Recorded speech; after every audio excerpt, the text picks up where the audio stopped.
तो गुरुजी कहाँ की यात्रा पे चल दिए अभी आप? अभी जा रहे हैं सीकर राजस्थान में। और सीकर के बारे में मैं आपको बता दूं, कान सिंह निर्माण एक व्यक्ति है जो व्यक्तित्व के निर्माण में लगे हुए हैं।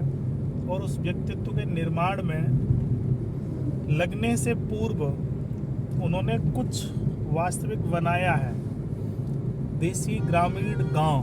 क्योंकि व्यक्ति का व्यक्तित्व जब निर्माण होता है तो उसके लिए हमें धरातल चाहिए होता है। और अगर धरातल नहीं है, जैसे कि उसका एक प्रमाण है कि मैं जिस गाड़ी की अभी ड्राइविंग कर रहा हूँ और यहाँ पर अगर गाड़ी हमारी चेंज हो जाए, हाई मिल जाए या लो मिल जाए, अच्छी गाड़ी मिल जाए, अच्छी कॉस्टली वाली मिल जाए या लो प्राइस वाली मिले, तो मेरा कॉन्फिडेंस जो है या चलाने की या बैठने की जो तौर तरीके होंगे वो एकदम अलग होंगे। तो इसी तरीके से व्यक्ति के व्यक्तित्व का निर्माण करने के लिए एक हमें धरातल चाहिए। और उस धरातल में सबसे पहला ही जो आता है वो आवास है। और आवास में जो आता है तो व्यक्ति का आवास जो है वो वहाँ की जलवायु को ध्यान में रखते हुए होना चाहिए। लेकिन अब जो पूरे देश और पूरे विश्व में चल रहा है एकीकरण, तो मेरा जो अनुभव है वो बीमारियों का मुख्य कारण जो हैं, उन सभी मुख्य कारणों में से एक मुख्य कारण ये भी है। तो ऐसे व्यक्ति के व्यक्तित्व का जो निर्माण हुआ है, हम उसको देखने जा रहे हैं जी। साथ ही साथ अभी मित्रों आप लोगों के लिए एक बता दूं, गुरुजी के साथ एक चर्चा चल रही थी। एक होम्योपैथी में मेडिसिन रहती है अर्जेंटिकम नाइट्रिक, अर्जेंटिकम नाइट्रिक। जी देखिए, चिकित्साएं जो हैं, व्यक्ति बीमार क्यों होता है और बीमार होने के बाद ट्रीट क्या लेना चाहिए। जब हम बने हैं जिन चीज़ों से, ट्रीट भी हमें उनसे ही करना चाहिए। तो बीमारियां क्या हैं, तो पहले तो हमें ये देखना चाहिए कि आखिर बीमारी और डिसीज है क्या हमें। फिर हमें देखना चाहिए कि ये हुआ क्यों। फिर हमें देखना चाहिए कि इसका समाधान उसी प्रोसेस से कैसे उल्टा जाना चाहिए। तो जो मैंने अभी बताया ना कि व्यक्ति के व्यक्तित्व का निर्माण के लिए सबसे पहले आवास, फिर भोजन, वेशभूषा।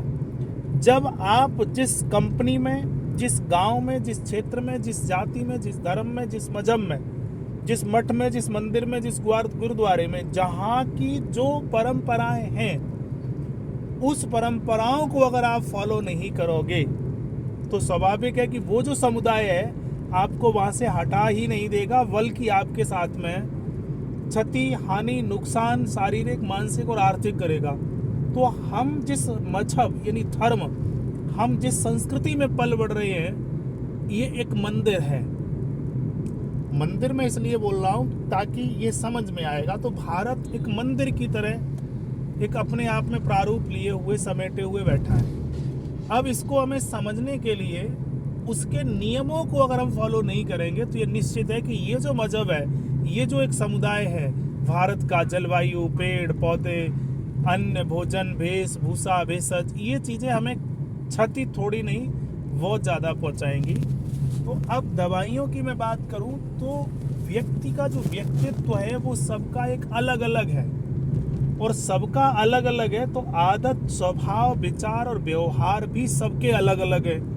तो मेडिसिन की अगर मैं बात करूंगा तो मेडिसिन भी लगभग नहीं, श्योर है कि सबकी अलग अलग ही होगी। मान लीजिएगा कि अगर 10 डायबिटिक रोगी हैं तो ऐसा संभव ही नहीं है, बिल्कुल भी संभव नहीं है, असंभव ही है कि 10 रोगियों को हम एक मेडिसिन दे दें, क्योंकि 10 के लक्षण एक नहीं है, लक्षण एक नहीं है। और आज कोई भी चिकित्सा का सिस्टम जो है वो मेडिसिन एज ए डिसीज बनाता है और उसी का परिणाम स्वरूप ये परिणाम है कि कोई स्वस्थ नहीं है। तो यहाँ मैं चर्चा कर रहा था डायबिटीज के लिए, खास करके डायबिटीज नहीं, आप हर रोग को यहाँ कंपेयर कर सकते हैं। तो डायबिटीज होती क्यों है, मुख्य कारण हमें ये देखना है। मान लीजिएगा कि slip disc, sciatica, cervical, abdomen pain, knee pain, liver, kidney, यानी जब हम सीधे कुछ ऐसी रोगों पर जाते हैं कि जो लाइलाज, यानी अगर एक बार हो गया तो जिंदगी भर रहेगा। वे रोग जितने भी हैं वो आपके व्यक्तित्व पर निर्भर हैं। आपके व्यक्तित्व क्या है? व्यक्तित्व का मतलब, जैसे मैं घूमने जा रहा हूँ, मैं घूमने जा रहा हूँ, किसी यात्रा में जा रहा हूँ, तो हमारे साथ में ही गौरव भाई है, तो उनको कई मठ और मंदिर अगर मिल जाएगा तो वो वहीं बैठ करके भजन करने लगेंगे। क्या लेट हो रहा है, कितना नहीं, 100 काम छूट जाए, वो वैल्यू नहीं है। और अगर मेरे व्यक्तित्व की बात करो तो मैं मंदिर के अंदर, मठ के अंदर ज़्यादा समय नहीं लगाता हूँ। हाँ, एकांत है, पहाड़ है, प्रकृति साफ है, वहाँ मैं बैठ करके ध्यान करूँ, पूजा करूँ, पाठ करूँ, जो भी करते। यानी अब गौरव भाई जो मठ और मंदिर में बैठ करके करते हैं, हम वही चीज़ें मंदिर से बाहर एकांत में, जहाँ की जलवायु शुद्ध है, वहाँ करते हैं। तो अब दोनों का व्यक्तित्व एक है, दोनों ही आस्तिक हैं, दोनों ही श्रद्धा और समर्पण वाले हैं। अब इन दोनों व्यक्तियों को ट्रीट, अगर मान लीजिएगा कि कोई एक डिसीज हुआ तो दवाई एक हो सकती है या अलग अलग होंगी? अलग अलग, लेकिन डिसीज एक है जी। तो जब तक ट्रीट हम मेंटली बॉडी, यानी सूक्ष्म शरीर पर, कारण शरीर पर नहीं करेंगे, परिणाम नहीं आएंगे।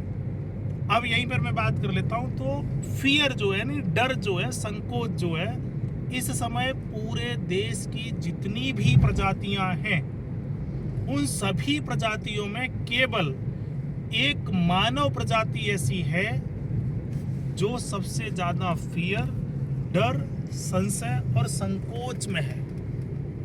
तो अब संकोच, डर या फियर आया तो बॉडी के अंदर, शरीर के अंदर कुछ एंजाइम है, कुछ हार्मोन